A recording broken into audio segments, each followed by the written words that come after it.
बिस्मिल्लाहिर्रहमानिर्रहीम। A very warm welcome all of you in unique pre-FSC online lectures। हम लोग last lecture में life cycle of bacteriophage discuss कर रहे थे। तो सबसे पहले तो ये देखें कि बैक्टीरियोफेज होता क्या है। बैक्टीरियोफेज का मतलब है बैक्टीरिया ईटर। तो ये वो वायरसेस हैं जो बैक्टीरियोफेज को बेसिकली खा लेते हैं, ठीक है। ये वो वायरसेस हैं जो बैक्टीरिया को डिस्ट्रॉय कर देते हैं। अब मैंने वो टॉपिक रब नहीं किया अपने बच्चों के लिए सो दैट मैं अपने बच्चों को एक दफ़ा फिर बता सकूं।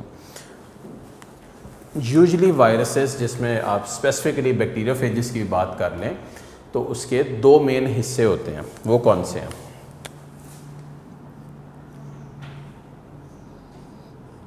ये और ये, ठीक है। This one is the head area जो पिरामिडल है, हेक्सागोनल है, प्रिज्म शेप्ड है, सारे वर्ड्स यहाँ पे यूज़ करते हो आप। और ये नीचे वाला हिस्सा ये है टेल, ठीक है। और टेल के एंड प्लेट के ऊपर कितने होते हैं? 6 फाइबर्स होते हैं। काम क्या था इसका? एड्जॉर्प्शन। क्या काम है?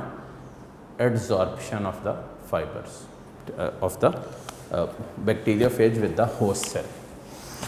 अब जब दुनिया ने देखा कि वायरस एक हकीकत है और वायरस एक प्रॉब्लम है, तो इसको देखते हुए जो लोगों ने डिस्कस किया और सारा निज़ाम चलना शुरू हुआ, उसमें जो बैक्टीरियोफेजेस थे उनको बहुत डिटेल में स्टडी किया गया, क्योंकि मेजॉरिटी डिजीज़ बैक्टीरियल या आप समझ लो वायरल डिजीज़ होती हैं जो मुख्तलिफ़ प्रॉब्लम्स कॉज करती हैं।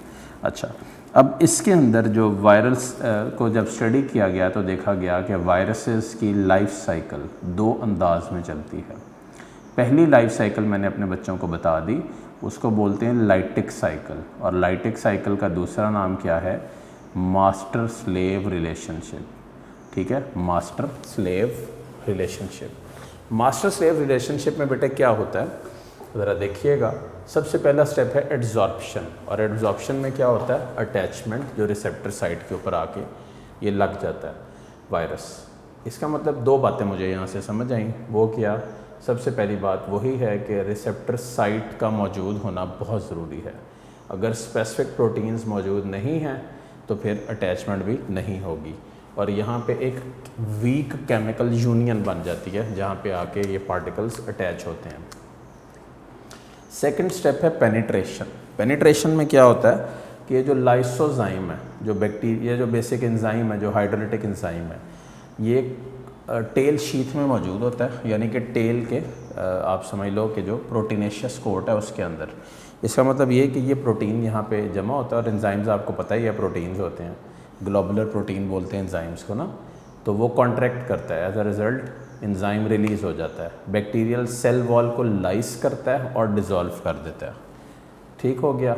नेक्स्ट, वायरल जीनोम की इंजेक्शन हो जाती है। इसके बाद उसमें क्या होता है कि होस्ट सेल जो है वो इसमें इन्फेक्ट हो जाता है और बेसिकली ये सिरिंज की तरह होती है। और वायरल जीनोम में डीएनए या आरएनए दोनों ही चीज़ें हैं जिसके ऊपर आप जो है वो यहाँ पे बात कर रहे हो।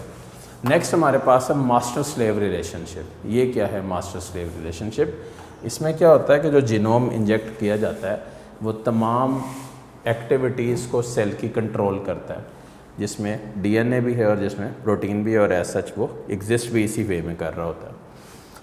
और फिर फाइनली क्या होता है कि वो सेल जो है वो बर्स्ट कर जाता है, लाइसिस होती है और 25 मिनट में 200 फेजेस रिलीज़ हो जाते हैं। और फिर वो फेजेस जाके मज़ीद सेल्स को इन्फेक्ट करते हैं और एज अ रिज़ल्ट सोचो कि किसी को कोविड-19 का अल्लाह ना करे अटैक हो तो उसमें ये वायरस कितनी तेज़ी से स्प्रेड होता है और बीमारी किस कदर तेज़ी से फैलाता ही चला जाता है।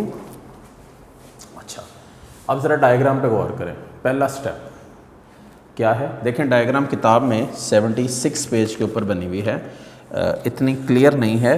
देखें अगर छोटी सी वहीं पे 1 लिखा हुआ है, कहीं पे 2 लिखा हुआ है, तो मेरे बच्चों बात बहुत क्लियर है। बात यह है कि प्रॉपर बनाना डायग्राम को बहुत ज़रूरी है। पहला स्टेप होता है एड्जॉर्प्शन, ठीक है। ये क्या है? Bacterial single circular chromosome. तो पहला स्टेप है एड्जॉर्प्शन। एड्जॉर्प्शन के बाद दूसरा स्टेप होता है पेनिट्रेशन, ठीक है। और पेनिट्रेशन किसकी मदद से होती है? लाइसोजाइम की मदद से जो पेनिट्रेट कर जाता है। और पेनिट्रेशन के बाद क्या होता है, इंजेक्शन में क्या होता है कि जो वायरल डीएनए है वो जो है वो एंटर हो जाता है इस सेल के अंदर। और then what happens next is कि वो जो वायरल डीएनए एंटर होता है वो एक नई तरह की रिलेशनशिप में आ जाता है, इसको बोलते हैं मास्टर स्लेव रिलेशनशिप। ठीक है, उसमें बेटे क्या होता है कि वो सिंथेसिस शुरू करवा देता है किसकी, वायरल डीएनए की और वायरल प्रोटीन्स की, और finally lysis of the host cell होती है। तो लाइसिस के बाद क्या होता है कि सेल फट जाता है, as a result of that वो बैक्टीरिया को रिलीज़ करवा देता है। This is how the lytic cycle occurs. ये हमारा लास्ट लेक्चर का टॉपिक था जिसको रिवाइज़ करना और रिकैप करना आप सब बच्चों के लिए ज़रूरी था। अब हम शुरू कर रहे हैं इस वक्त का topic, that is lysogenic phase. So the next life cycle is, the second one is the lysogenic cycle. ठीक है, और लाइसोजेनिक साइकिल किस तरह शुरू होती है और किस अंदाज में होती है और कैसे ये मामला चल रहा होता है। लाइसोजेनिक साइकिल को क्या बोलते हैं, होस्ट गेस्ट रिलेशनशिप। ठीक है, host guest relationship entirely different तरीक़ेकार पे होती है, निज़ाम ही डिफरेंट है। अब गौर करें, समझें और क्लियर करें चीज़ को। ये लाइसोजेनिक साइकिल किस बेस के ऊपर चल रही होती है और कैसे। पहला स्टेप इसमें लाइसोजेनिक साइकिल में क्या होगा, एडजॉर्प्शन। ये किसकी लाइफ साइकिल है, बैक्टीरियोफेज की। एडजॉर्प्शन में क्या होगा, अटैचमेंट। और अटैचमेंट किसकी मदद से होती है, ये किस जगह पे होती है, पहले भी बताया आपको, रिसेप्टर साइट के ऊपर। और ये वर्ड इसके साथ बेटा याद रखना है कि रिसेप्टर साइट बड़ी स्पेसिफिक होती है और यहाँ पे वीक केमिकल यूनियन बन जाती है जो एज सच इसी पॉइंट के ऊपर एडजस्ट करते, मतलब इसी पॉइंट के ऊपर एग्जिस्ट भी करती है और यहाँ पे मौजूद भी होती है। ठीक है, तो ये आपके पास है। अब पहला पॉइंट एडजॉर्प्शन का, अभी मैं इसको अगर बना के देखूं तो ये ऐसे है। ये एक बैक्टीरियल सेल है, this cell was living very peacefully. All of a sudden क्या होता है कि ये इसका डीएनए है जिसको आप बीडीएनए बोल लो, और इसके ख़ास पॉइंट के ऊपर वायरस आके अटैच हो जाता है। ठीक है, किस पॉइंट के ऊपर अटैच होता है, ये है 1 and 2 स्टेप। ठीक है, 1 and 2। वायरस किस पॉइंट पे अटैच होता है, फिर बोल दूँ, ख़ास रिसेप्टर साइट के ऊपर आके अटैच कर जाता है। जैसे ही वायरस बेटा रिसेप्टर साइट के ऊपर आके अटैच होता है, फौरी तौर पे ये सेकंड स्टेप शुरू करवा देता है। The name of the step is penetration. Penetration में क्या होता है, जो वायरस की टेल है, जो बैक्टीरियोफेज की टेल है, वो उसकी जो शीथ है, टेल शीथ, वो कॉन्ट्रैक्ट करती है। ठीक है, as a result of that lysozyme release हो जाता है। ठीक है, हाइड्रोलाइटिक एंजाइम है, क्या करता है, सेल मेम्ब्रेन और सेल वॉल को रप्चर कर देता है, यानी कि उनको डिस्ट्रॉय कर देता है। रप्चर हो गए अब ये। जैसे ही ये रप्चर होंगे सेल मेम्ब्रेन और सेल वॉल, ये जो वीडीएनए है नेक्स्ट स्टेप में, या वीआरएनए है, दोनों स्टेप्स में से नेक्स्ट स्टेप में इसका इंजेक्शन हो जाएगा। The third step is injection of viral genome into host cell. ठीक है, वो जीनोम कोई भी हो, मैं दोनों ही इसमें सेकंड आउट नहीं कर रहा, वो आरएनए भी हो सकता है और वो डीएनए भी हो सकता है। ये आपके पास एक बैक्टीरियल सेल है, दोनों चीज़ें अगेन ड्रॉ करिए। This one is the bacterial DNA, और ये आपके पास एक वायरस अटैच था यहाँ पे, ठीक है, और ये एड्सॉर्ब था यहाँ पे। इसने अब क्या किया कि इंजेक्ट कर दिया वायरल जीनोम को into the host cell. Viral genome host cell के अंदर आ गया लाइक दिस। अब जैसे ही ये बेटा वायरल जीनोम होस्ट सेल के अंदर एंटर हो गया, आते ही इसने क्या किया, नेक्स्ट स्टेप या नेक्स्ट स्टेज इसकी जो है वो डिफरेंट है। अच्छा, कुछ एनिमल, कुछ ऐसे वायरसेस के ऊपर एक लाइन लिखी हुई है, वो लाइन सुन लो। Most of the animal viruses however enter the host cell as a whole. ये क्या मतलब होता है?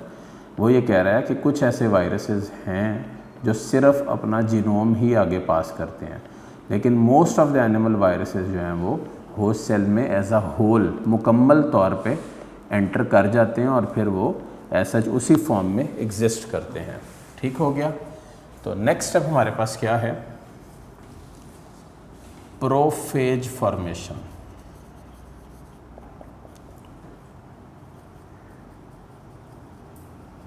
What is that prophage formation, और ये क्या होता है?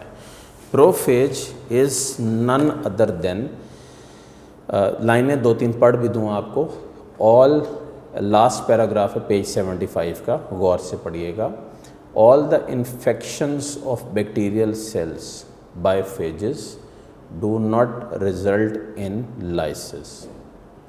Second step, in some cases, viral DNA, instead of taking over the control of host cell, ठीक है, viral DNA instead of taking over the control of host cell becomes incorporated into the bacterial chromosome. Phase in this stage is called prophase, और इस process को क्या बोलते हैं? लाइसोजेनिंग।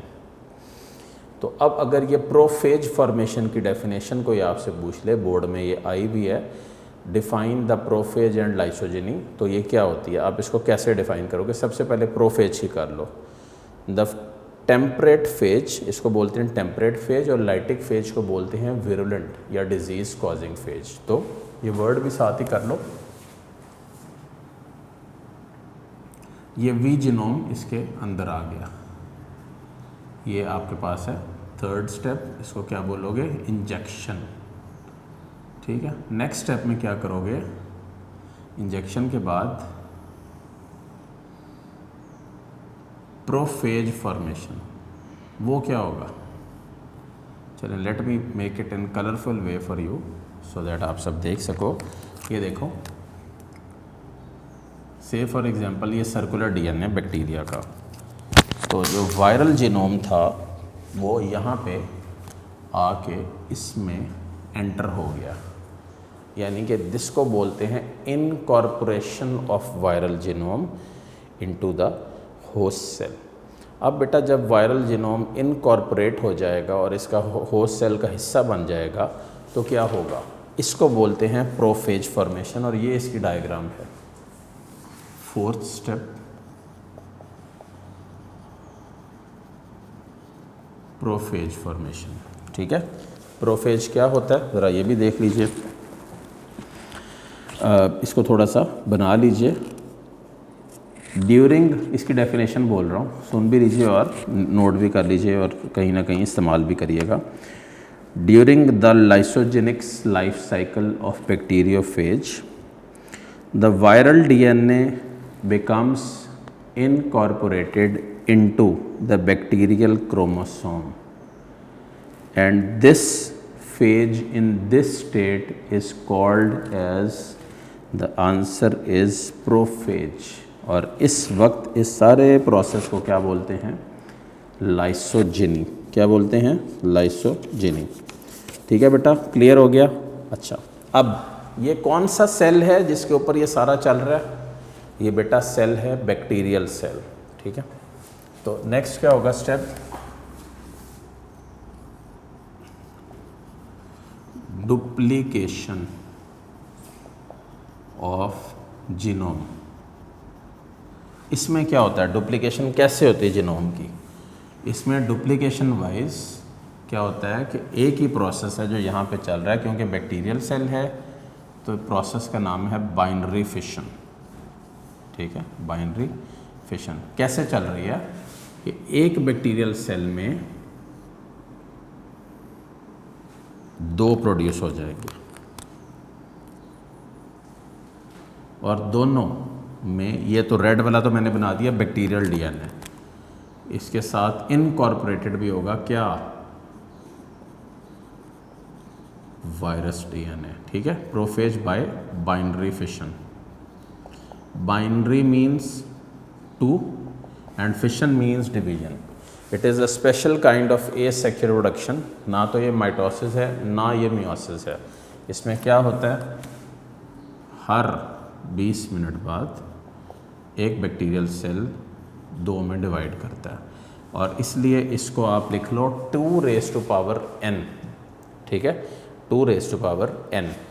और फिर वक्त आने पे इसके अंदर क्या होता है कि यही जो है वो दोबारा से कन्वर्ट हो जाता है लाइटिक साइकिल में, और फिर लाइटिक साइकिल में कन्वर्ट होके क्या होता है कि यही स्टेप जो चल रहा था वो दोबारा से लाइफ साइकिल को इनिशिएट करवाने के काम आता है। कैसे, लाइनें पहले सुन लो और इसको पॉइंट बना लो और इसकी डेफिनेशन भी यहाँ पे मार्क कर लो। What is induction? Sometimes, however, the viral DNA gets detached from the host chromosome and lytic cycle starts. इसका मतलब कुछ जगहों पे आके होस्ट गेस्ट रिलेशनशिप खुद ब खुद ही बॉडी के अंदर रुक जाती है। क्या ये आपकी बॉडी पे डिपेंड करता है या आपकी इम्यूनिटी पे डिपेंड करता है? नो, ये वायरस की अपनी नेचर पे डिपेंड करता है, उसके डीएनए के ऊपर, आरएनए जो भी है उसमें उस पर डिपेंड करता है, और बॉडी की वीकनेस के ऊपर भी इवन डिपेंड कर सकता है कि बॉडी के अंदर जनरल वीकनेस उस वक्त कितनी है। तो इस केस में आपने किसकी बात करनी है? इंडक्शन। इंडक्शन को अगर मैं वैसे डिफाइन करूं तो क्या है इसमें? लाइसोजेनिक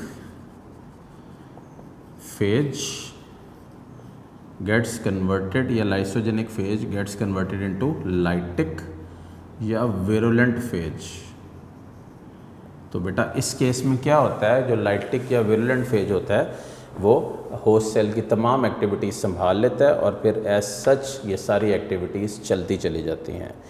ठीक है, इस फेज को लाइटिक या विरुलेंट बोलते हैं और इस प्रोसेस को इंडक्शन बोलते हैं। ठीक है, लेकिन एक बात याद रखिएगा कि लाइसोजेनिक बैक्टीरिया सेम फेज से दोबारा इन्फेक्ट नहीं होते। लास्ट लाइन्स पढ़ लीजिए। Lysogenic bacteria are resistant to infection by same और रिलेटेड फेजेस। ठीक है, और इसके बाद है last point, temperate the phage which causes lysogeny is called temperate phage. तो वो फेज जो लाइसोजेनी कॉज करता है, लाइसोजेनी क्या होता है? होस्ट गेस्ट रिलेशनशिप, इसको बोलते हैं टेम्परेट फेज। ठीक है, टेम्परेट। अच्छा, एक और यहाँ पे बड़ा कॉमन पूछा जाता है सवाल जो मैंने यहाँ पे नोट किया हुआ है बोर्ड में, virology. What is that virology? The branch of biology which deals with the formation, the structure, the functions of viruses and all the related aspects to it is known as virology. ठीक है, याद रखिएगा। Lastly इसको एक दफ़ा फिर discuss करके close कर रहा हूँ। ये आपके पास है फेज, ये होता है ऐसा हेड और टेल। इतनी दफ़ा मैं बता चुका हूँ कि अब आपको ज़बानी याद होगा। हेड हेक्सागोनल होता है, आप समझ लो 2 प्रिज्म्स हैं जो आपस में मिलाए हुए हैं। ये डीएनए वाला भी हो सकता है और आरएनए वाला भी हो सकता है। इसके नीचे टेल है, और टेल के 2 हिस्से हैं, एक तो सेंटर पार्ट है जिसको कोर बोलते हैं, और साइडों पे होती है शीथ। ठीक है, और उसके बाद फाइबर्स होते हैं, टेल फाइबर्स। तो वो टेल फाइबर कितने होते हैं? 6। ठीक है, अब इसके बाद क्या था मेरे बच्चों? सबसे पहले स्टेप में एड्जॉर्प्शन होगी, अटैचमेंट होगी।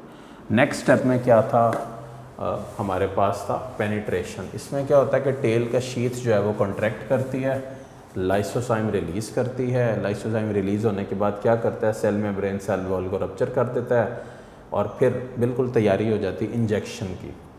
जब भी इंजेक्शन हो जाएगा तो इसका मतलब ये है कि वायरल जीनोम अब होस्ट सेल के अंदर एंटर हो चुका है। देन हम आते हैं प्रोफेज फॉर्मेशन पे। प्रोफेज क्या होता है? बैक्टीरियल और वायरल डीएनए का मिक्सचर या एक कम्बिनेशन फॉर्म में यहाँ पे एग्जिस्ट करना।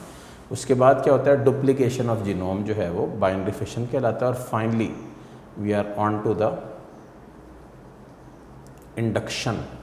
व्हाट इज़ इंडक्शन और ये क्या प्रोसेस है इंडक्शन का? इंडक्शन में क्या होता है कि जैसे कुछ केसेस में जो प्रोफेज या जो होस्ट गेस्ट अच्छी वाली रिलेशनशिप चल रही होती है वो ख़त्म हो जाती है और all of a sudden we are on to the master slave relationship. और आपको पता ही है मास्टर स्लेव रिलेशनशिप में 25 मिनट में 200 फेजेस बनते हैं। और दूसरी केस में जो आपके पास होस्ट गेस्ट रिलेशनशिप है वो चूँकि बाइनरी फिशन के ऊपर चल रही होती है तो 20 मिनट में वो डबल हो जाता है। और हमेशा याद रखिए जो रेट है लाइफ साइकिल इनडेफिनेट चल रही होती है, 2n रेट के ऊपर चलती है। अनलिमिटेड ये प्रोसेस चलता चला जाता है। ठीक हो गया। नेक्स्ट हमारे पास है क्लासिफिकेशन ऑफ द वायरसेस। छोटा सा शॉर्ट क्वेश्चन, तो पहले इसको रब करते हैं फिर वो शुरू करते हैं। Next is classification of viruses. तो विच ऑफ द फॉलोइंग, पहला तो एमसीक्यू सुन लें, which of the following is most important for classifying viruses. तो सबसे पहले तो ये कि viruses are of 3 main types, either they are plant viruses और दे आर एनिमल वायरसेस और दे आर बैक्टीरियल वायरसेस। ठीक है, ये 3 कैटेगरीज हो गई। देन हमारे पास है कि वायरसेस को जब आप क्लासिफाई कर लेते हैं तो इसकी बुनियाद क्या है। All these viruses are classified on the basis of 2 words, one of it is morphology. ठीक है, पहले तो ये करें कि मॉर्फोलॉजी होती क्या है। The branch of biology which deals with the form and structure of any living thing is called morphology। ठीक है, फॉर्म और स्ट्रक्चर की स्टडीज़। और सेकंड इसमें क्या है हमारे पास, न्यूक्लिक एसिड प्रॉपर्टीज़। चलो चैप्टर 2 में से एक सवाल है, मेरे बच्चे जहन लगाएं, न्यूक्लिक एसिड को न्यूक्लिक एसिड क्यों कहते हैं? चलो बताओ, शाबाश। The answer to this question is nucleic acid को न्यूक्लिक एसिड इसलिए कहते हैं क्योंकि फ्रेडरिक माइस्चर ने 1869 में इसको डिस्कवर किया था nucleus of fish, sperm and pus cell से। ठीक है, एक पॉइंट। और दूसरा ये पॉइंट है कि ये एसिडिक होता है नेचर में, इसलिए इसको बोलते क्या हैं, न्यूक्लिक एसिड। और ये एज सच इसी फॉर्म में एग्जिस्ट करता है। ठीक हो गया। अच्छा, अब बेसिकली ये क्या शो कर रहा है कि वायरसेस की जो क्लासिफिकेशन का क्राइटेरिया है वो ये 2 वर्ड हैं, न्यूक्लिक एसिड प्रॉपर्टीज़ या आपकी मॉर्फोलॉजी। तो ये न्यूक्लिक एसिड प्रॉपर्टीज़ फर्दर 2 में कैटेगरीज कर लो ना, एक डीएनए कर लो और दूसरा आरएनए कर लो। तो डीएनए क्या है, बहुत सारे वायरसेस डीएनए वायरसेस होते हैं, पता ही है आप सबको, और बहुत सारे वायरसेस जो हैं वो आरएनए वायरसेस भी मौजूद होते हैं जो डिजीज़ कॉज करते हैं। ठीक है, अच्छा, एक तो ये हो गया। जेनेटिक मटेरियल की बेस के ऊपर वायरसेस को जो क्लासिफाई किया जाता है वो 2 कैटेगरीज में किया जाता है, वो भी देख लें। से for example this is the head of the virus. ठीक है, अगर तो इसके ऊपर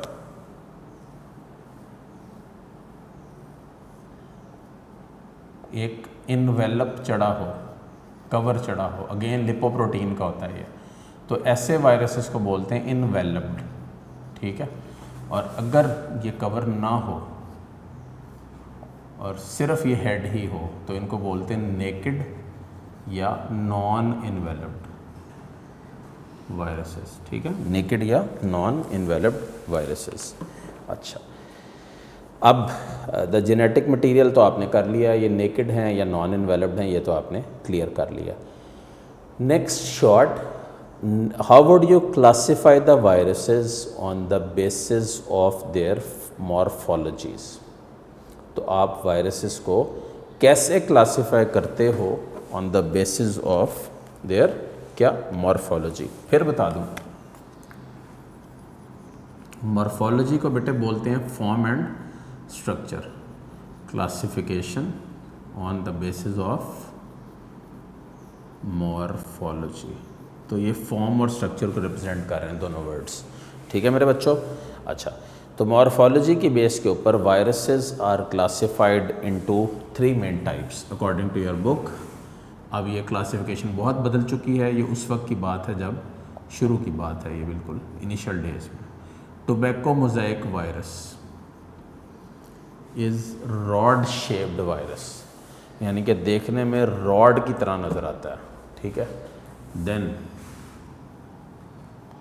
polio virus is spherical virus, और ये मैंने कहीं ना कहीं आपको एमसीक्यू बताया था कि polio virus is smallest known virus, सबसे छोटा होता है, सबसे स्मॉल होता है और एज सच इसी फॉर्म में एग्जिस्ट करता है, ठीक है। 2 हो गए, और थर्ड है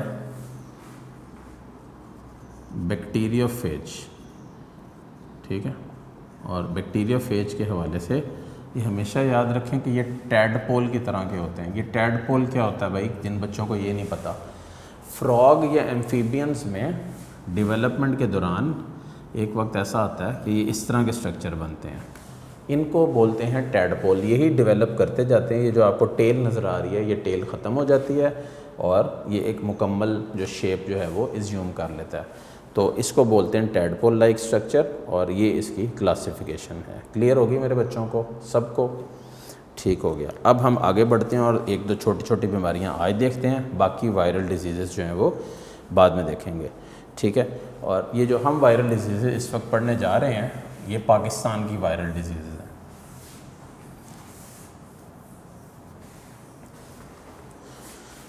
अभी शॉर्ट वाली करते हैं और उसके बाद फिर नेक्स्ट लेक्चर में लॉन्ग वाली वायरल डिजीज़ को करेंगे, ठीक है।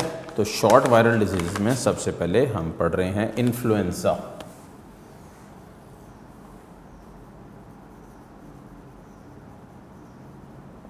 इन्फ्लुएंज़ा का दूसरा नाम है फ्लू, ठीक है। और इन्फ्लुएंज़ा वायरसेस कौन से होते हैं? इनवेलप्ड आरएनए वायरस, ठीक है। पहले तो ये कर लो, enveloped RNA virus is influenza virus. अच्छा, which of the following is a wide spread disease in humans and occurs in epidemic form? वो कौन सी बीमारी है जो इंसानों में बहुत फैली हुई है और वबा की तरह सारों में मौजूद है? एपिडेमिक होता है वबा जो एक इलाके में या एक कंट्री में फैली हो। कोरोना वायरस के ऊपर लोग कह रहे हैं ये, यानी कि WHO ये कह रहा है कि ये पेंडेमिक है। What is pandemic? A viral disease या bacterial disease even that is spreading across the continents, ठीक है, उसको बोलते हैं पेंडेमिक। अच्छा, तो ये एपिडेमिक क्या होता है? फिर बोल दूँ आपको, अगर फ़र्ज़ करें किसी जगह पे डिज़ीज़ फैल गई, जैसे लाहौर में इस वक्त कोरोना वायरस के अलावा टाइफाइड की वबा भी फैली हुई है, उसके ऊपर कोई बात नहीं कर रहा। और आगे जैसे मौसम गर्म होता जाएगा वैसे डेंगू के बुखार की वबा भी बहुत कॉमन हो जाएगी। तो इन सारी केसेस के अंदर ये सब एपिडेमिक स्टेट्स को रिप्रेजेंट कर रहा है, ठीक है। और अगर एक वबा पूरी दुनिया में फैल गई है जैसे कोविड-19 की, तो दैट इज़ पेंडेमिक फॉर्म। तो बेटे 2 चीज़ें हमने यहाँ पे पढ़ी, एक तो इनवेलप्ड आरएनए वायरसेस है और ये कॉमन डिजीज़ है और very common you can say. और इसके अलावा एग्जांपल दे दूँ आपको, USA में thousands of people die due to this influenza. एक कॉमन आपको गलती करते हो, चैप्टर 2 में मैंने आपको पढ़ाया था हेमोफिलस इन्फ्लुएंज़ा, याद है? हेमोफिलस इन्फ्लुएंज़ा को इसके साथ कंफ्यूज नहीं करना आपने। अगर आप इसको इसके साथ कंफ्यूज करोगे तो फिर आप गलती पे जाओगे, क्योंकि Haemophilus influenza is not a virus, it is a gram negative bacteria, और एज सच ये इसी फॉर्म में बेटा एग्जिस्ट करता है। ठीक है, नेक्स्ट है हमारे पास हर्पीज सिम्प्लेक्स। हर्पीज सिम्प्लेक्स, अब ये क्या है जी herpes simplex? Herpes simplex is basically ये जो डिज़ीज़ है इसको कॉज कौन करता है? Herpes virus. ये कौन सा है? DNA virus.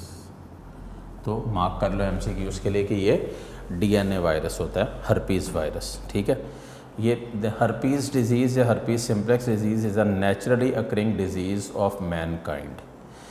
इसके सिम्टम्स बड़े इंपॉर्टेंट हैं। इसमें जो सबसे इम्पॉर्टेंट सिम्टम्स हैं, अलामात जो जिनको आप बोलते हो, देखो दो तरह के लोग होते हैं किसी बीमारी के साथ। एक होते हैं सिम्टमेटिक, नॉलेज बढ़ाओ अपनी, बायो खुद ही आ जाएगी जब नॉलेज बढ़ जाएगी। तो सिम्टमेटिक वो होते हैं जिसमें अलामतें ज़ाहिर होती हैं, और दूसरे होते हैं एसिम्टमेटिक, जिसमें कोई अलामत ज़ाहिर नहीं होती लेकिन वायरस मौजूद होता है। तो यहाँ पे जो अलामतें हैं, number 1 vascular lesions on ectodermal यानी कि आउटर लेयर या एपिडर्मल सरफेस पे। ठीक है, ये हो गया हमारे पास पहला सिम्टम कि जैसे होंठ नीचे बने हुए हैं, पेज 77 के ऊपर हैं हम, तो वो डायग्राम आप देखो तो उसमें वेस्कुलर लेजन्स आपको नज़र आ रही हैं, और स्पेशली किस एरिया में होती हैं? माउथ पे, लिप्स पे, या बहुत सारी और जगहों पे भी ये बीमारी एग्जिस्ट कर सकती है और बड़ी ही प्रॉब्लमेटिक वे में एग्जिस्ट करती है।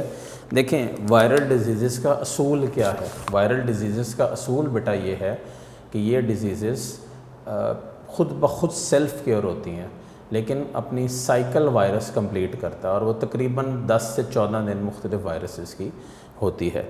और बहुत सारी वायरल डिजीज़ का ये रूल भी याद रखें कि वायरसेस की जो सारी ट्रीटमेंट है वायरल डिजीज़ के ऊपर, वो यूजली पैनाडोल या उसकी ट्रीटमेंट एज सच और कोई ट्रीटमेंट नहीं है इसके ऊपर जो आप कह सको और वर्किंग कर सको। उम्मीद करता हूँ कि ये जो लाइफ साइकिल हमने की है बैक्टीरिया फेज की, जो लाइसोजेनिक फेज है, वो आपको क्लियरली समझ आ गई होगी। इसको प्रॉपर्ली ज़रूर बनाइएगा। डायग्राम जब तक बनाएंगे नहीं, जब तक ये आपसे प्रैक्टिस नहीं होगी और क्लियर नहीं होगी। तो डायग्राम को बनाना बहुत ज़रूरी है। जब डायग्राम बनाएंगे मेरे बच्चों तो बड़ा क्लियरली समझ भी आएगी और फिर प्रैक्टिस भी हो जाएगी इसकी। और जब इसका टेस्ट अटैम्प्ट करेंगे तो उससे पहले शॉर्ट बेहतरीन अंदाज में चैप्टर को तैयार कर लेना है। प्रेजेंट डिज़ीज़ भी वायरस ही है और वायरल डिज़ीज़ फैली हुई है कंट्री में। कोशिश करें कि अपने आप को मैक्सिमम बचाएं, इससे प्रोटेक्ट करें। अल्लाह ताला आप सबको भी अपनी अमान में रखे और मेरे लिए भी खसूसी दुआ करनी है। Wish you all the best. इंशाल्लाह नेक्स्ट लेक्चर में कुछ और वायरल डिजीज़ के साथ मुलाकात होगी। टिल देन अल्लाह हाफिज़।